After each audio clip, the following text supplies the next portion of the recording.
First of all, I would like to thank all of you who are wearing masks. I'm not going to be wearing one because I have to speak, and we have taken precautions. But I think it's very important that meetings such as these are held and that they're held in a safe environment. Let me first of all say, as I begin my remarks, that the events through which we are passing are of momentous significance, and they will have a profound effect on all of your lives. In fact, their outcome and their development will very much determine the character of the lives you will lead and the future you will have. Now, tonight's lecture is being held under the title Leon Trotsky and the Struggle for Socialism in the 21st Century. It is part of a series of events within the United States and internationally commemorating the 100th anniversary of the founding in October 1923 of the left opposition in the Soviet Union under the leadership of Leon Trotsky. It marked the beginning of the most consequential political struggle of the 20th century. That is, the struggle led by Leon Trotsky against the bureaucratic degeneration of the Communist Party and the Soviet state under the Stalinist regime, and the betrayal of the international program and principles upon which the 1917 October Revolution was based. When I say it is the most consequential struggle, let me put it this way. If the outcome of that fight had been different, had it ended with the victory of the Trotskyist faction, that is, the Marxist Internationalist faction, and the defeat of Stalinism, this meeting would not be necessary. In all likelihood, the 20th century would have been the century in which the victory of the World Socialist Revolution had been secured.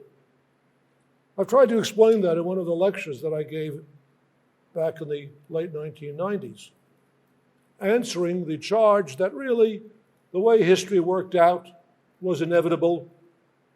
There was no alternative to Stalinism. The Russian Revolution was doomed from the start. That was the appraisal made by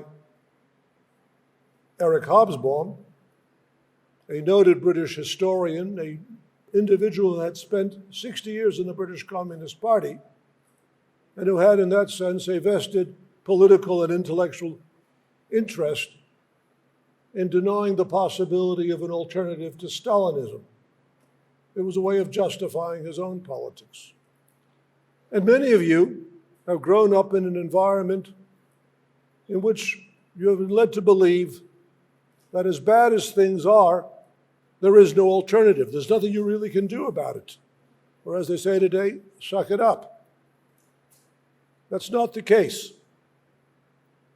The issues that were fought out in the 1920s and the 1930s had a profound impact on the course of history in the last century, and therefore the conditions under which we live today. Let me make just one point. The defeat of Trotsky in the Soviet Union, his exile,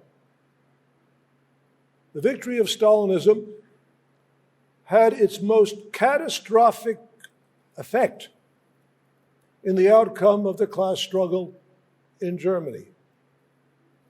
It is well known that the critique that Trotsky made of the policies being pursued by the Stalinist Party in Germany, his warnings of the danger of fascism, his criticisms of the ultra-leftist, infantile, wildly adventurous policies of the Communist Party was proven correct.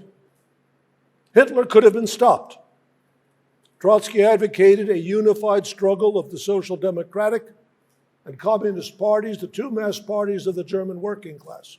He said nothing was more critical than the defeat of Hitler, warning that the defeat of the working class, the coming to power of Hitler, would mean a global catastrophe of unimaginable dimensions. And he warned as well that one of those catastrophes would be the annihilation of European Jewry. Those warnings were ignored. Hitler came to power with all the horrifying consequences, setting in a train of events which are very much operative in this political situation that we are experiencing today. Without the victory of Hitler, without the victory of fascism, there would have never been a mass Zionist movement. There would never have been a mass migration of Jews to Palestine. And one of the major factors in the escalating crisis that we are now witnessing simply would not exist. Even more directly, the victory of the German working class, the coming to power of the working class in the most advanced industrialized country in Europe at the time, would have certainly been a major milestone in the advance of socialism throughout the world. Now, the initial plan for this lecture was to review in greater detail the historical events and issues that led to the founding of the left opposition and to explain why the assimilation of the lessons of this history is critical for an understanding of the present world situation and the development of a revolutionary socialist strategy in the contemporary world. But as I think you all can appreciate, the unfolding events require that the structure of tonight's presentation be somewhat changed. I will begin with a discussion of the situation and proceed from there to demonstrate its connection to the critical issues of Marxist theory, political perspective, and socialist program that were at the heart of the struggle waged by the left opposition against Stalinism. We are now witnessing the greatest international crisis since the end of World War II. Two wars are raging, in Ukraine and in Gaza. It is, in fact, I think, more correct to say that these are two battlefronts in a rapidly escalating Third World War, whose scale and ferocity, unless stopped by a mass anti-war movement of the international working class, will surpass by far that of World War I and World War II. Even as we meet, the United States is assembling a massive military strike force in the Mediterranean, spearheaded by two aircraft carriers. The Biden administration is threatening to intervene if the fighting between Israel and Hezbollah intensifies in the north. This would lead almost inevitably to a war between the United States and Iran. President Biden, in a speech that he delivered last week upon his return from Israel, explicitly connected the wars in Ukraine and Gaza, demanding an additional $105 billion in military spending on top of the $1 trillion already allocated for 2023. He insisted that both wars are critical to the so-called national security of the United States, by which he means the global geopolitical interests of American imperialism.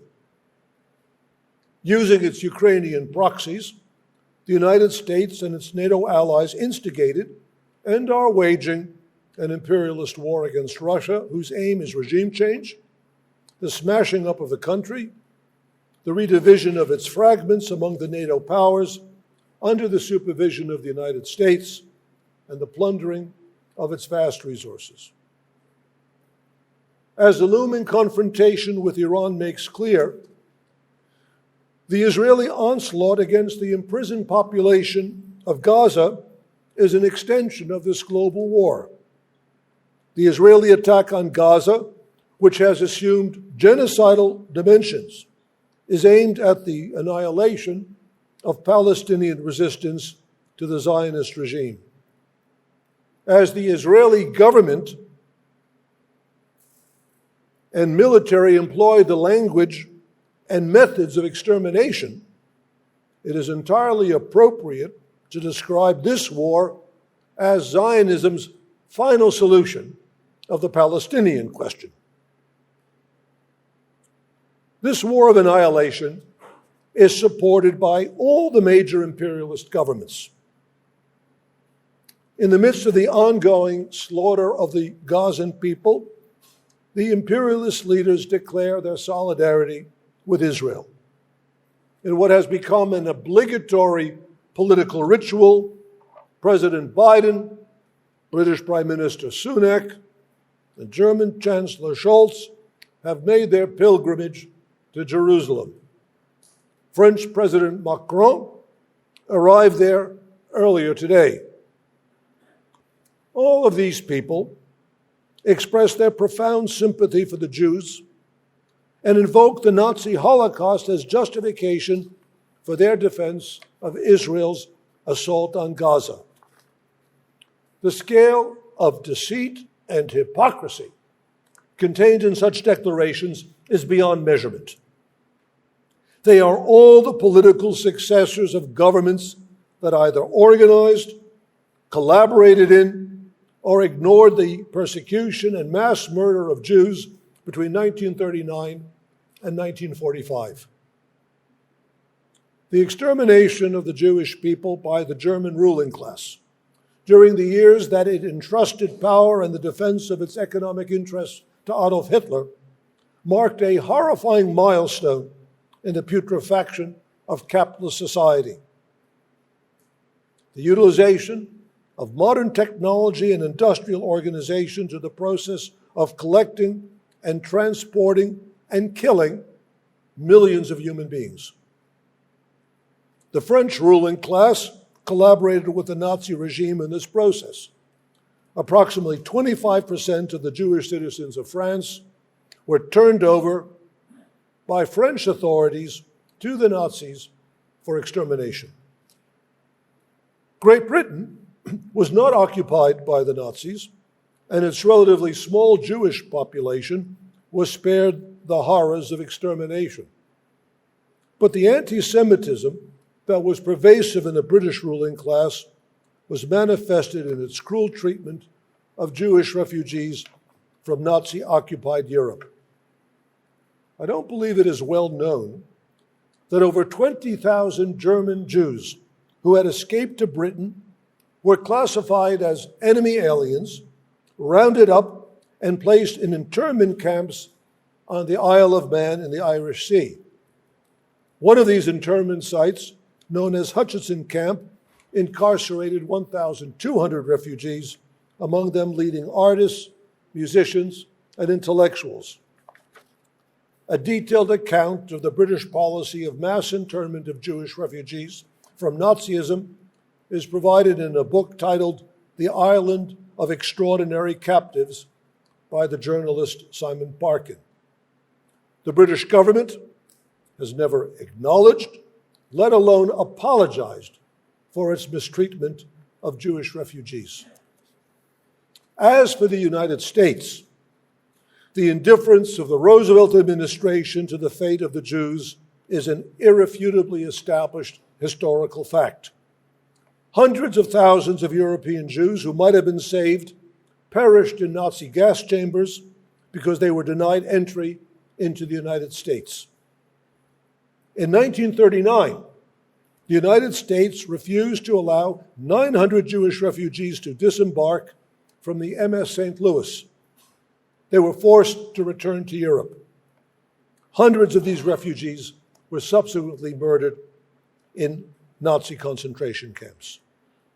Even after it became well known that Nazi Germany was gassing to death thousands of Jews every day, military measures that might have been taken to disrupt the transport of Jews to extermination camps were rejected out of hand by the Roosevelt administration. Proposals to bomb the railway tracks to Auschwitz were rejected. Was it a belated remorse over its failure to save Jews from Hitlerite genocide that led the United States to champion the creation of Israel? Biden boasted last week that the United States, under the administration of Harry Truman, was the first country to recognize the State of Israel upon its creation in 1948. But the decision of Truman was not motivated by any personal sympathy for the Jewish people. Notwithstanding his well-documented anti-Semitic bigotry, Truman's policy was determined by what he considered to be in the best interests of American imperialism.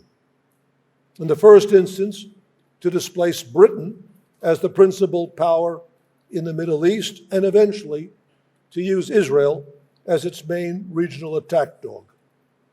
That is the role Israel has played for almost all of its 75-year history.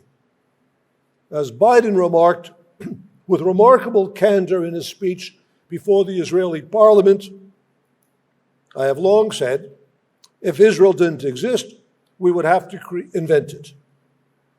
Israel's services as a client state of American imperialism are more critical than ever to U.S. NATO imperialism as it prepares for military operations against Iran.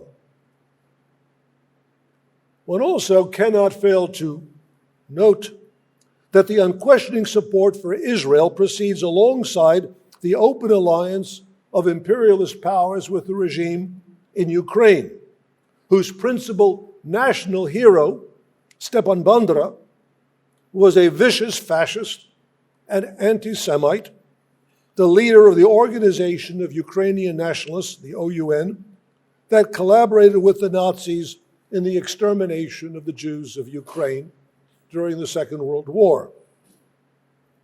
And we even have the spectacle of Giorgia Meloni, the fascist prime minister of Italy, who traces her political lineage to Benito Mussolini. She has traveled to Israel, declaring her solidarity with the Zionist regime as she stood alongside of Netanyahu.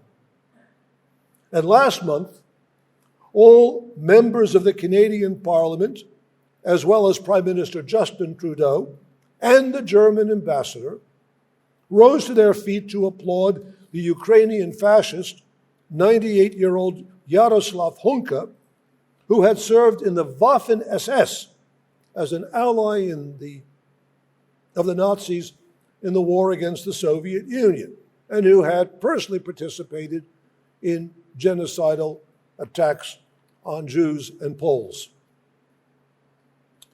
The flagrant collaboration of the imperialist powers with Ukrainian fascists, which particularly in Germany, has involved a persistent effort to relativize and justify the crimes of the Nazi regime, has not stopped the United States, its NATO allies, and of course the Zionist regime itself from hurling charges of anti-Semitism against all those who oppose, denounce, and even question Israel's brutal violation of Palestinian democratic rights. The legendary singer, Roger Waters, has been throughout his recent world tour under relentless attack of being accused of anti-Semitism because he has had the courage to defend the Palestinian people.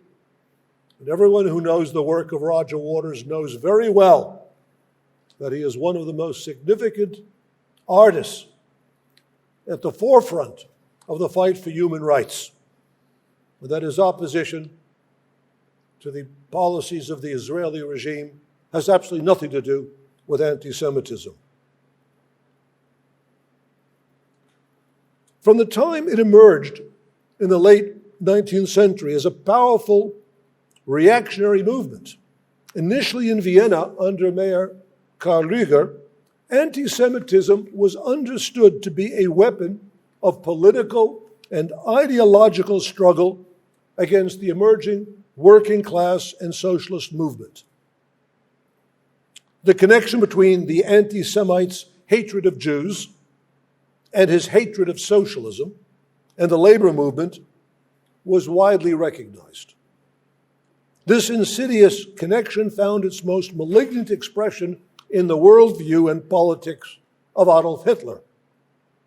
Based on a careful reading of Hitler's Mein Kampf, the journalist Konrad Haydn, one of Hitler's earliest biographers, explained that the source of the Nazi leader's violent anti-Semitism was his identification of the Jews with the working class and socialism.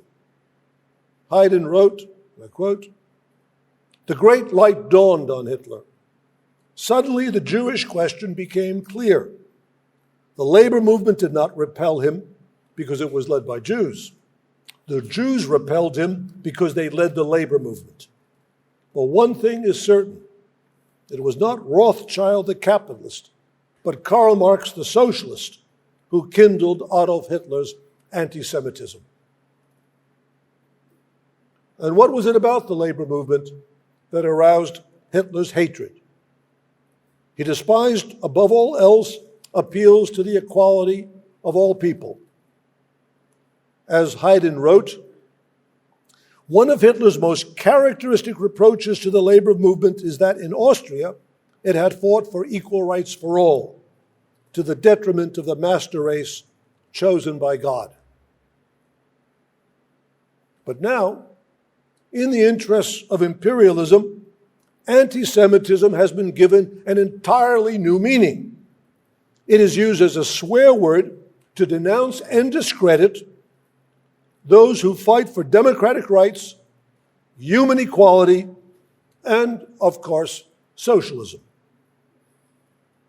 There is another element of the propaganda campaign that is now playing a central role in legitimizing Israel's genocidal war against the Palestinians. The breakout of Gaza on October 7th, which was led by Hamas and resulted in the deaths of approximately 1,500 Israelis, is presented as nothing other than an act of monstrous criminality, the manifestation of what Biden has described on several occasions as, to quote his words, pure, unadulterated evil. The death of so many innocent people is certainly a tragic event. But the tragedy is rooted in objective historical events and political conditions that made such an event inevitable. As always, the ruling classes oppose all references to the causes of the uprising.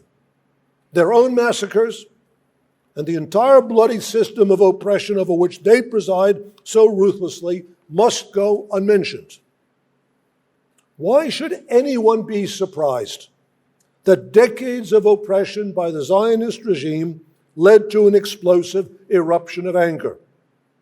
It has happened in the past, and as long as human beings are oppressed and brutalized, it will happen in the future. Those who suffer oppression cannot be expected in the midst of a desperate rebellion, when their own lives hang precariously in the balance, to treat their tormentors with tender-hearted courtesy. Such rebellions are often marked by acts of cruel and bloody vengeance. Many examples from history come to mind. The Sepoy Mutiny in India, the uprising of the Dakota Indians against the settlers, the rebellion of Boxers in China, of the Hereros in Southwest Africa, and in more recent time, the Mau Mau uprising in Kenya. In all these cases, the insurgents were denounced as heartless murderers, demons, and subjected to brutal retribution. Decades, if not a century or more, had to pass before they were belatedly honored as freedom fighters.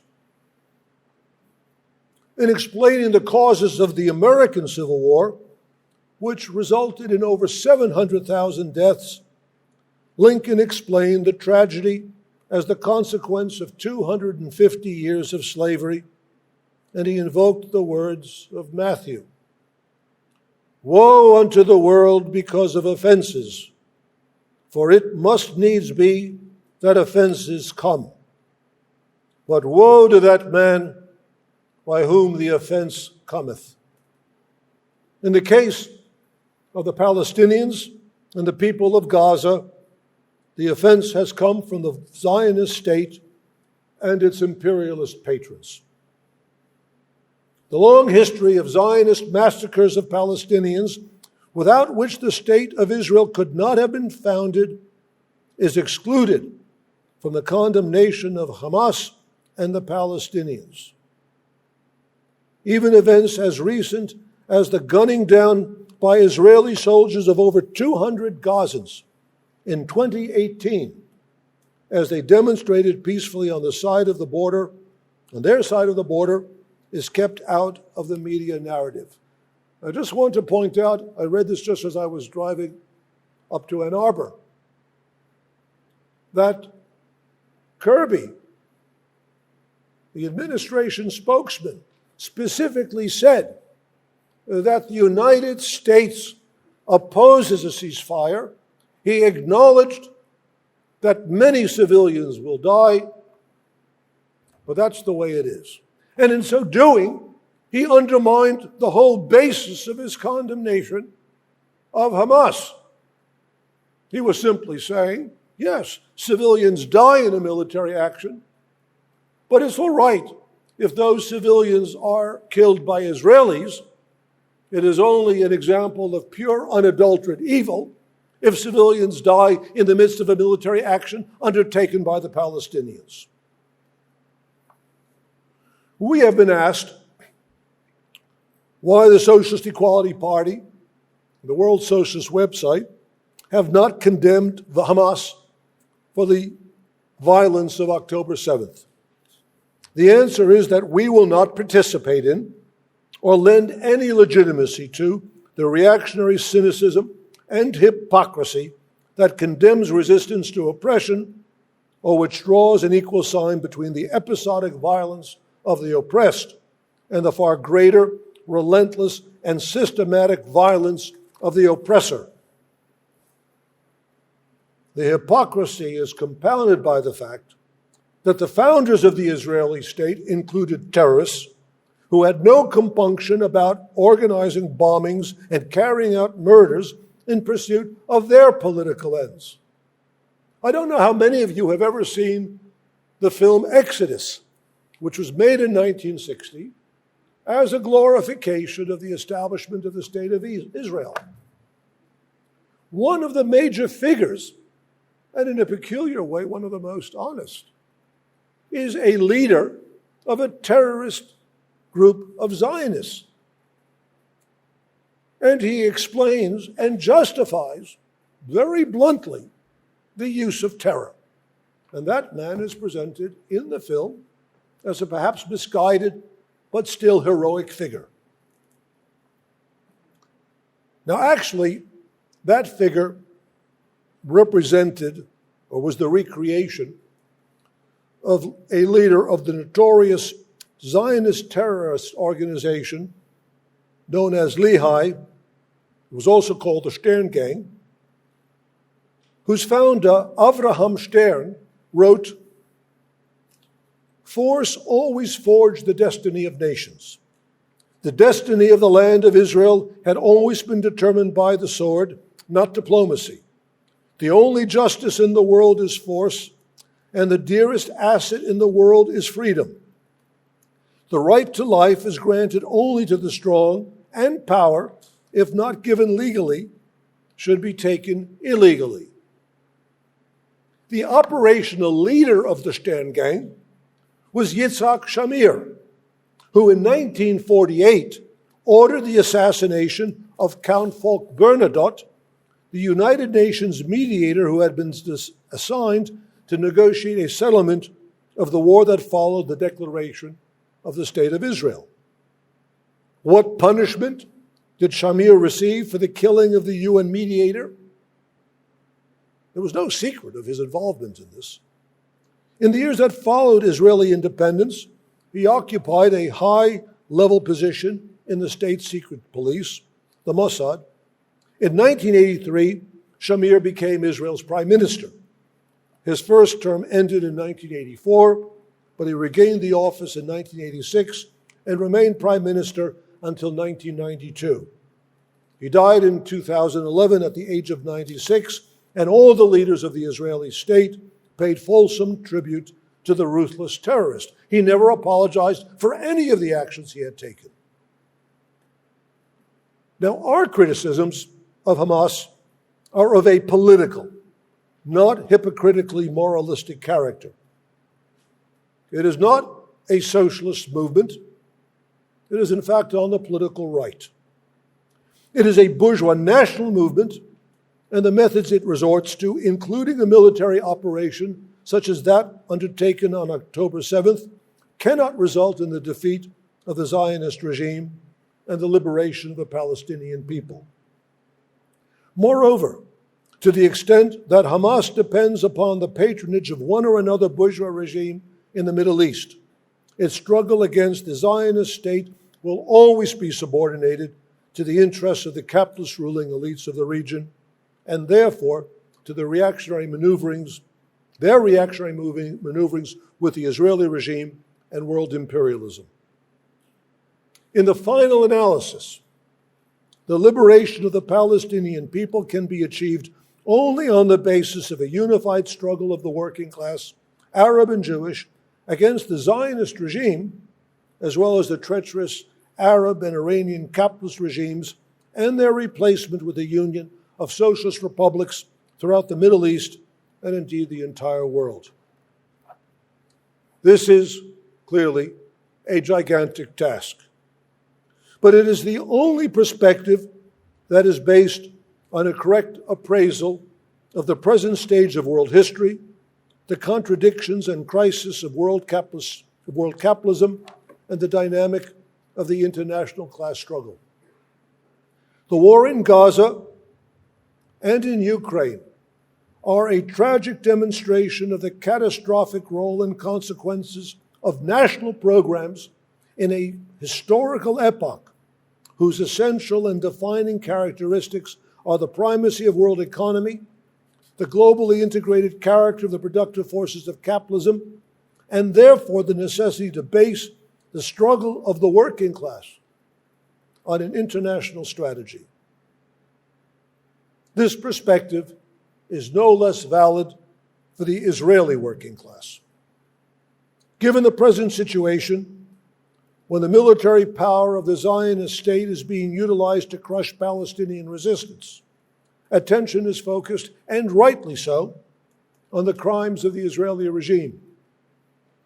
But it is a mistake to overlook the fact that the establishment of the Zionist state was not only a tragedy for the Palestinians, it was and is a tragedy for the Jewish people as well. Zionism never was and is not today a solution to the historic oppression and persecution of the Jewish people. From its origins, the Zionist project was based on a reactionary ideology and program. It advanced a false analysis of the source of anti-Semitism, which it endowed with a permanent and supra-historical character, and therefore never sought, and in fact opposed, the overthrow of the economic, political, and social relations of capitalism that were and are, to this day, the source of modern anti-Semitism. Beginning with Theodor Herzl, the founder of modern Zionism, the concept of a Jewish state was directed against the socialist program that was steadily gaining ground among the masses of Jewish workers of the late 19th and early 20th century.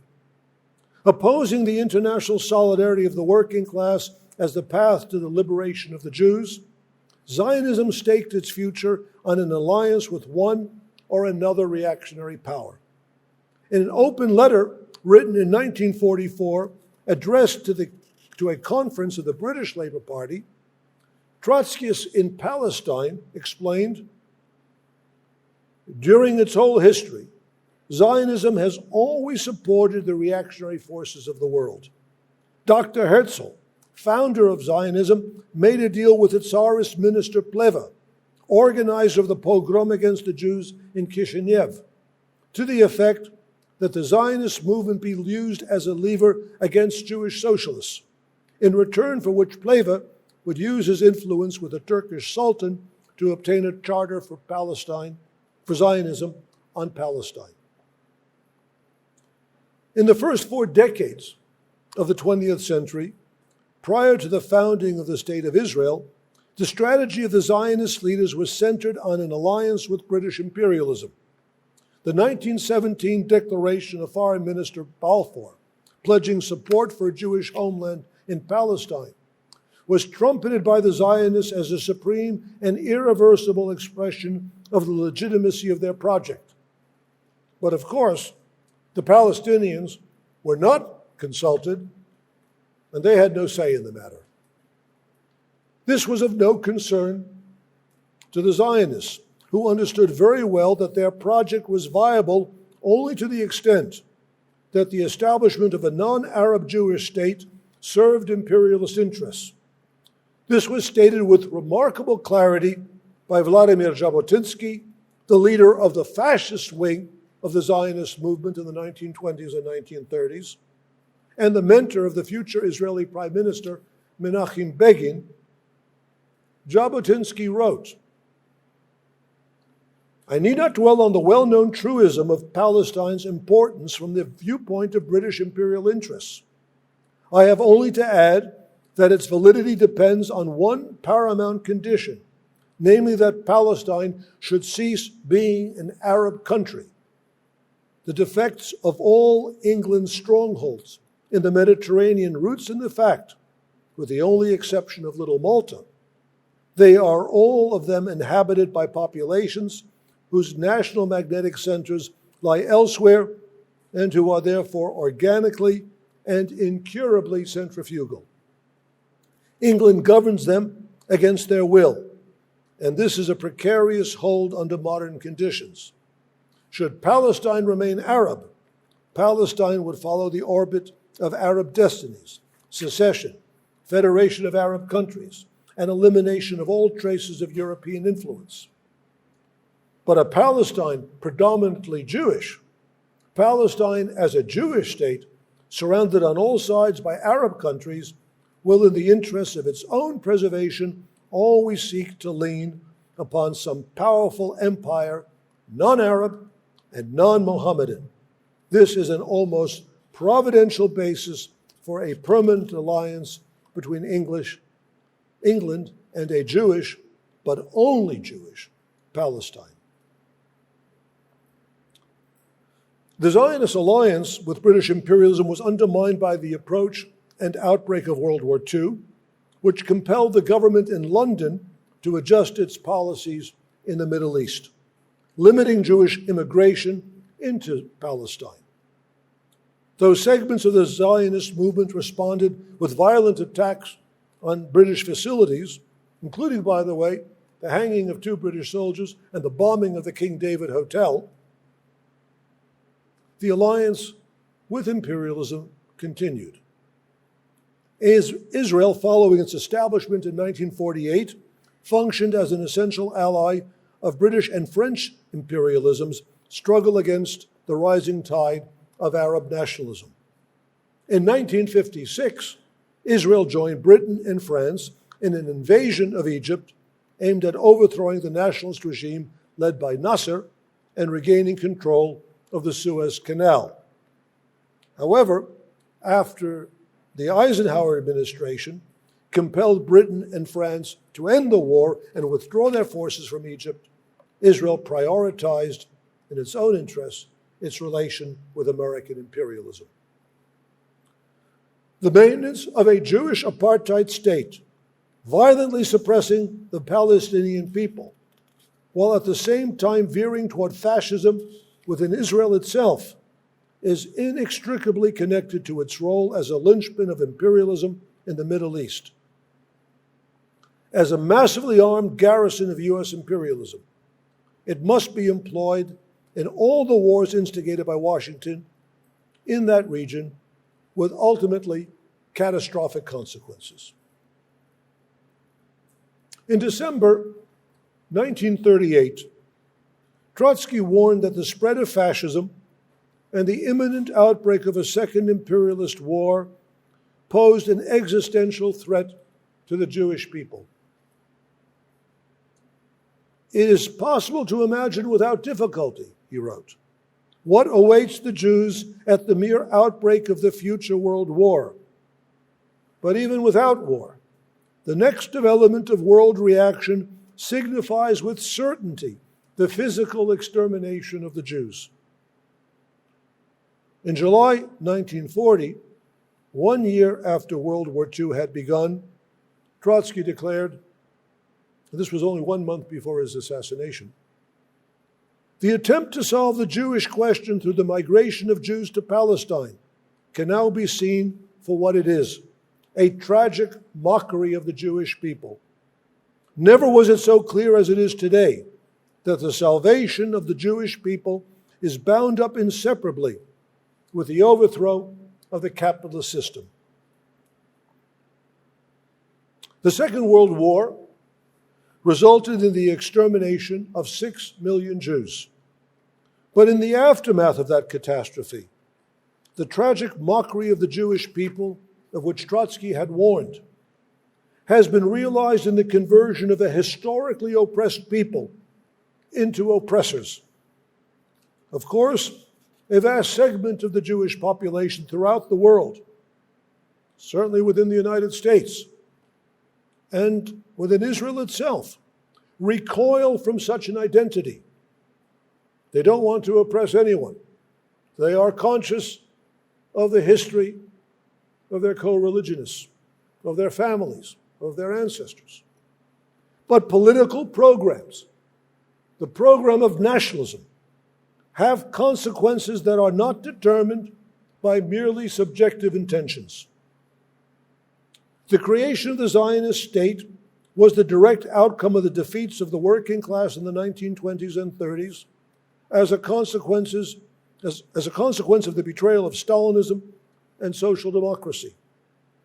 Without the mass of displaced persons, survivors of Nazi concentration camps, and without the political demoralization and loss of confidence in the perspective of socialism, the Zionist leaders in Palestine would not have had at their disposal the numbers of people required to conduct a terrorist war against the Palestinian people, expel them from their homes and villages, and create, through essentially criminal methods, a Jewish national state. But now, after 75 years, Trotsky's far-sighted appraisal of Zionism as a tragic mockery is being confirmed.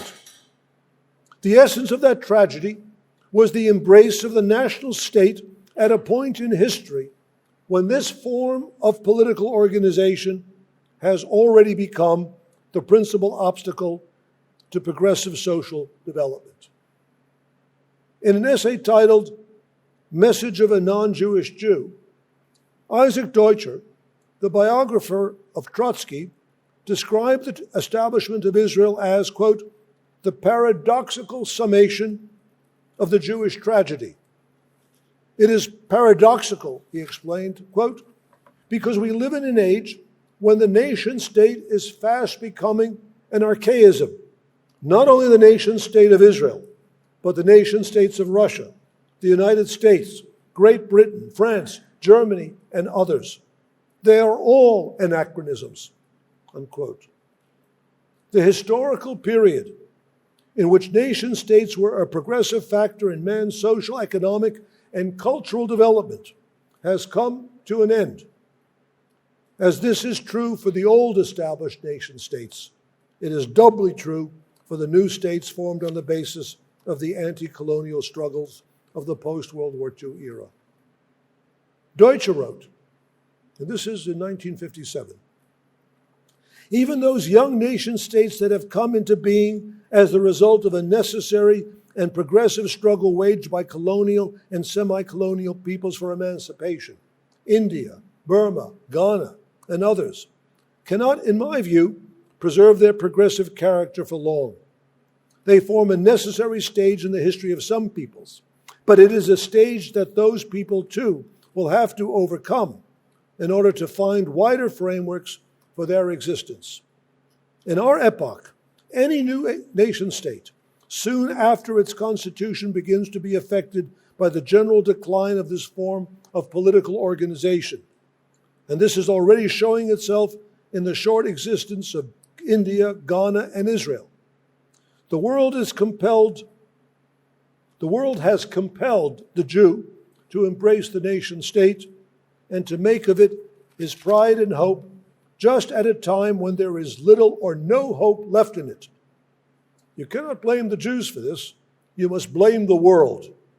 But Jews should at least be aware of the paradox and realize that their intense enthusiasm for national sovereignty is historically belated. They did not benefit from the advantages of the nation state in those centuries when it was a medium of mankind's advance and a great revolutionary and unifying force in history. They have taken possession of it only after it has become a factor of disunity and social disintegration. Invoking the example of Spinoza, Marx, Heine, Trotsky, and Rosa Luxemburg, Deutscher concluded his essay by expressing the hope that, quote, together with other nations, the Jews will ultimately become aware or regain the awareness of the inadequacy of the nation state, and that they will find their way back to the moral and political heritage that the genius of the Jews who have gone beyond Jewry have left us, the message of universal human emancipation. It is at this point that we can return to the significance of the centenary of Trotskyism in the context of the present world crisis. The specific issues that gave rise to the formation of the left opposition, as they were explained in the Declaration of 46, that is, the declaration published and sent to the Politburo of the Soviet Union on October 15th, 1923. This statement related the deepening economic crisis that confronted the Soviet Union and the deterioration of the inter-party democracy to the growing weight of bureaucracy in both the Soviet state and the Communist Party. The issue raised in the declaration were of immense significance, but as was to become increasingly clear as the struggle unfolded in the weeks, months, and years that followed, the underlying cause of the political conflict was two irreconcilably opposed conceptions of the significance of the October 1917 revolution and the nature of the historical epoch in which it had taken place. The overthrow in October 1917 of the bourgeois provisional government under the leadership of Lenin and Trotsky and the establishment of the first worker state was based on a program of international socialist revolution. The decision to seize power was based primarily not on an appraisal of Russian conditions, but rather on the crisis of the world capitalist system as revealed in the outbreak of World War I in 1914. The essential cause of the World War and of the revolution that erupted in Russia 3 years later was the contradiction between world economy and the bourgeois nation-state system. The capitalist imperialist solution to this contradiction was the waging of war of conquest, the seizure of territory, the redistribution of colonies, that is, a redivision of the world. The socialist solution to this crisis, championed by Lenin and Trotsky, was the conquest of power by the working class, the abolition of capitalism, and the dissolution of the nation-state system. This solution was not a utopian scheme. The world socialist revolution developed out of the same global contradictions that had led to the World War.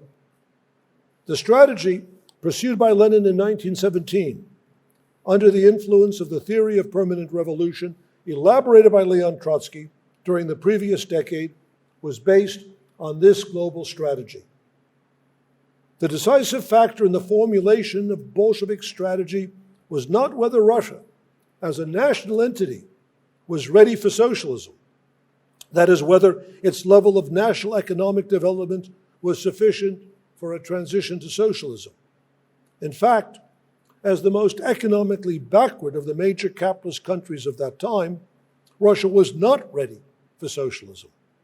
But the problems of economic and political development confronting Russia in the context of the world crisis could not be solved except through the overthrow of the capitalist class, the transfer of power to the working class, and the beginning of the reorganization of economic life on the basis of socialist property relations.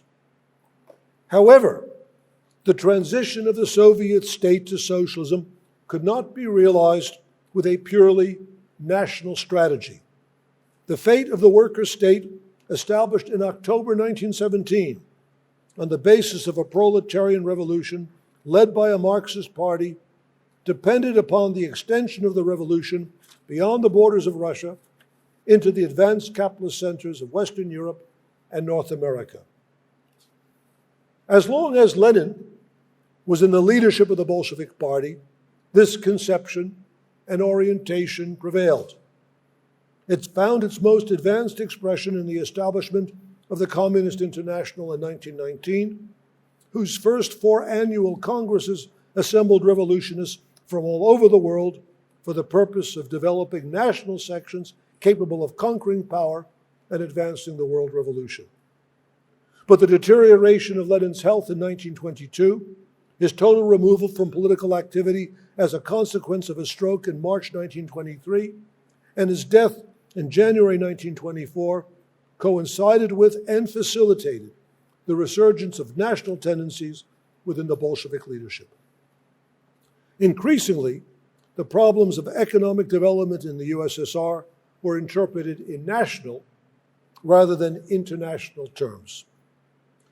This tendency was closely related to the growing weight and influence of the party and state bureaucracy. The rise to power of Joseph Stalin was an expression of this process. The initial stages of the factional struggle were dominated by the bureaucracy's resentment of the criticisms of the party regime by Trotsky and the left opposition, its demands for the restoration of inter-party democracy. But as the struggle continued into 1924, the underlying and fundamental programmatic differences emerged.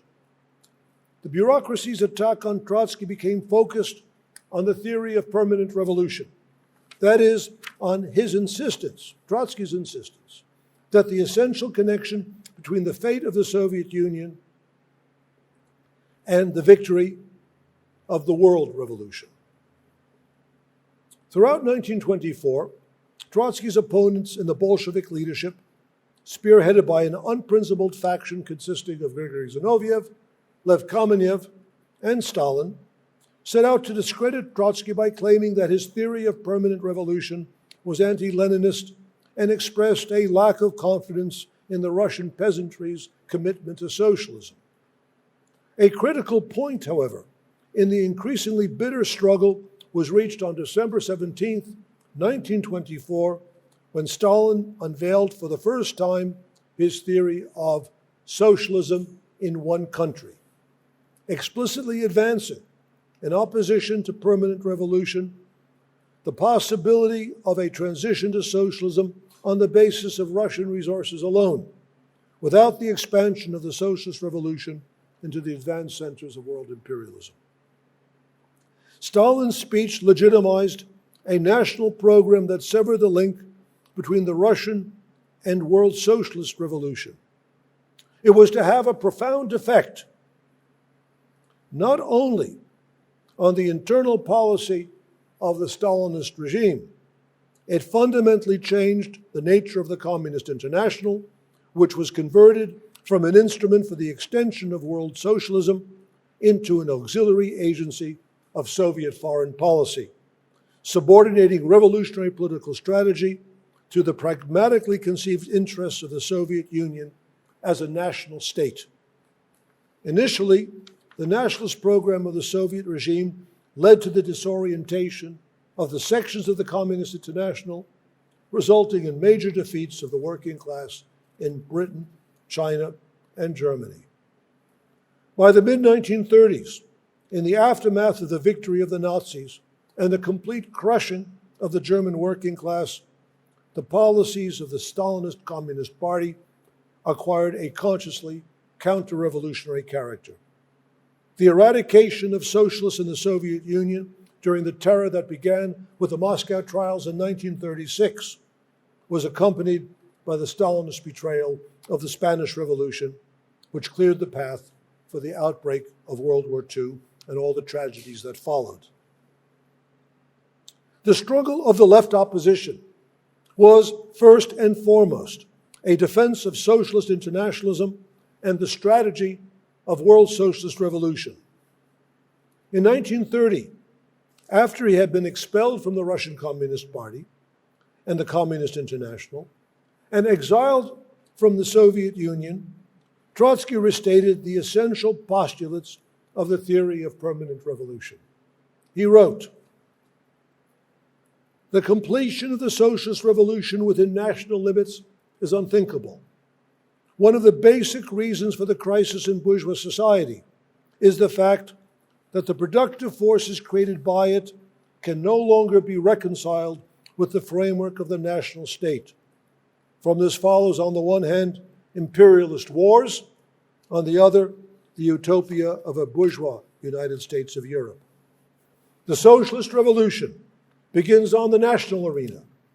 It unfolds on the international arena and is completed on the world arena. Thus, the socialist revolution becomes a permanent revolution in a new and broader sense of the word. It attains completion only in the final victory of the new society on our entire planet."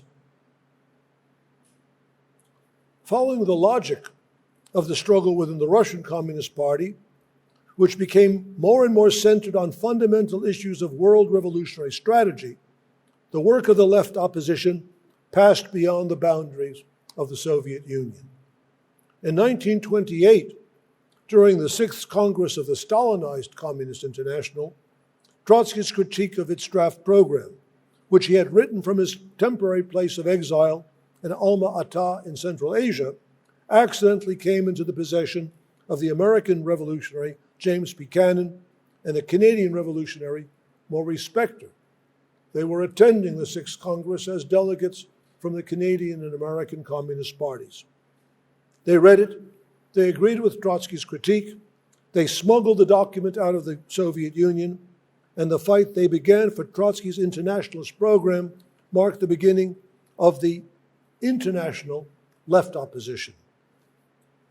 5 years later, in July 1933, in response to the betrayal of the German working class by the Stalinists and the victory of Hitler, Trotsky issued the call for the formation of the Fourth International.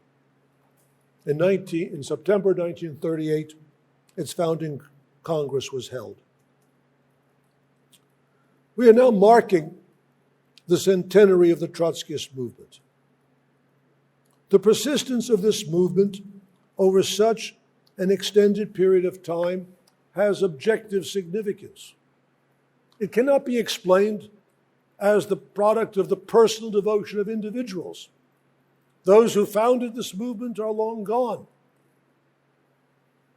This movement has worked on an international scale, usually under the most difficult conditions.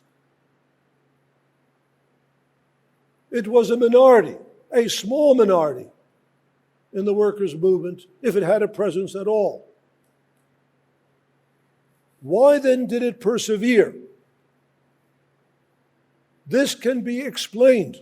Well, let me add one other point, my personal experience. When I joined the Trotskyist movement in the autumn of 1970, during a period of great student radicalization and mass movements throughout the world, radical politics was still dominated by the Stalinists, by the Maoists,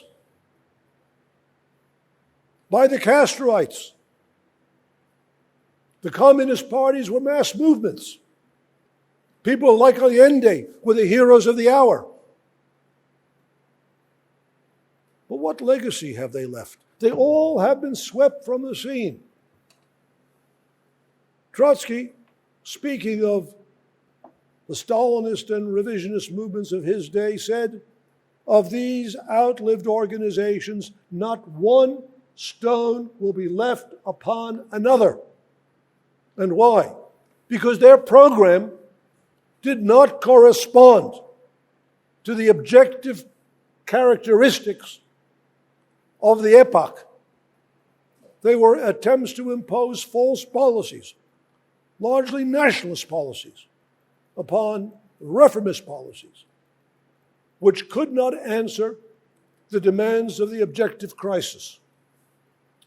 The persistence of the Trotskyist movement can be explained only because its analysis corresponded to the nature of the epoch, an epoch which has not been transcended. We live in the same historical epoch, albeit at a very advanced and terminal stage of its existence. The same epoch, the epoch of imperialist crisis and decay, through which Trotsky passed. The Russian Revolution and the World War that preceded it were the product of the emergence of the imperialist epoch. We have not passed beyond it. It is striking, the parallels that exist between our present day and our present situation, and those which gave rise to the First World War and the Second World War. The terminology we use is the same terminology. And that becomes enormously important in understanding the approach that must be taken to the present problems. The economic crisis arising from the contradiction between the social process of production and private capitalist ownership of the productive forces. The geopolitical conflicts produced by the incompatibility of a highly integrated world economy and the archaic national state system. The destructive consequences of the subordination of all problems confronting advanced mass society to personal wealth accumulation, and the escalating social tensions produced by the exploitation of labor by the capitalist class and its mindless concentration of staggering wealth, even as masses of people go hungry. They are the conditions that have placed world socialist revolution once again on the agenda. In fact, we are witnessing today throughout the world a rising tide of working class struggle. It will assume a magnitude unprecedented in world history. The events of the last several weeks have demonstrated how rapidly social consciousness changes, how rapidly people are radicalized by the events which they had not foreseen.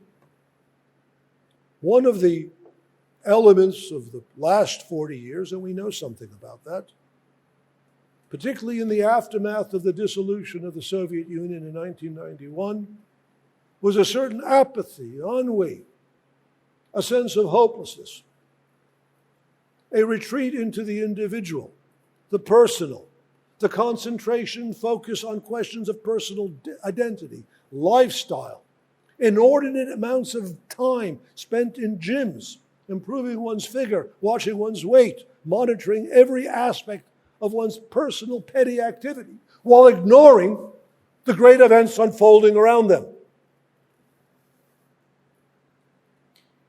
Suddenly, and we can see this in the mass demonstrations taking place all over the world, a change has begun. Trotsky once wrote that in periods of reaction, ignorance bares its teeth. But then life changes.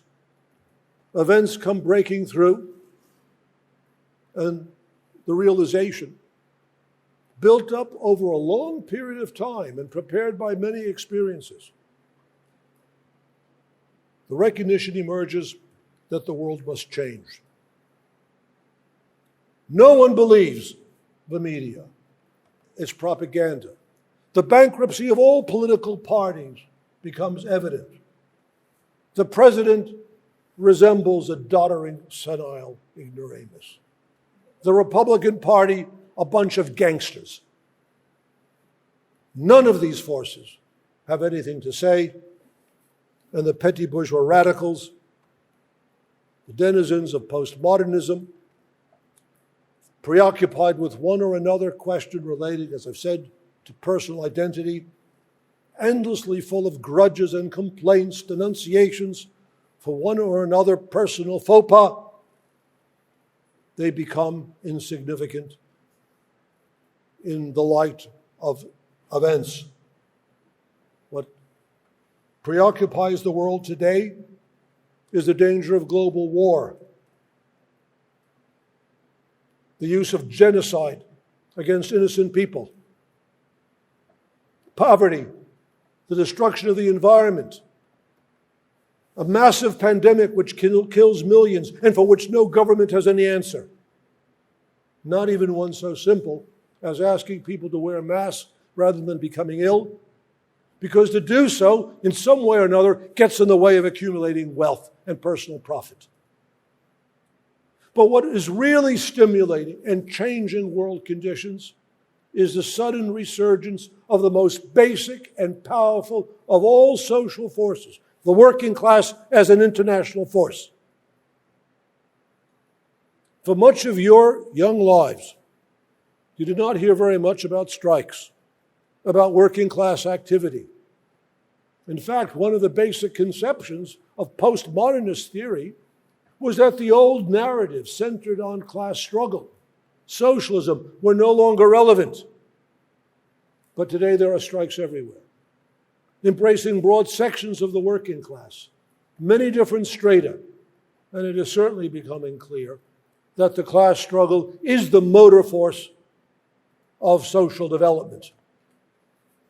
That doesn't mean that the problems which confront workers are easily resolved. Far from it. They enter these struggles with a rotten leadership, with organizations that betray them, and with little understanding of the history of the class struggle, not only in their own country, but on an international scale. And herein lies the immense significance of the Fourth International. Our party is the concentrated expression of the whole historical experience of the class over an entire epoch.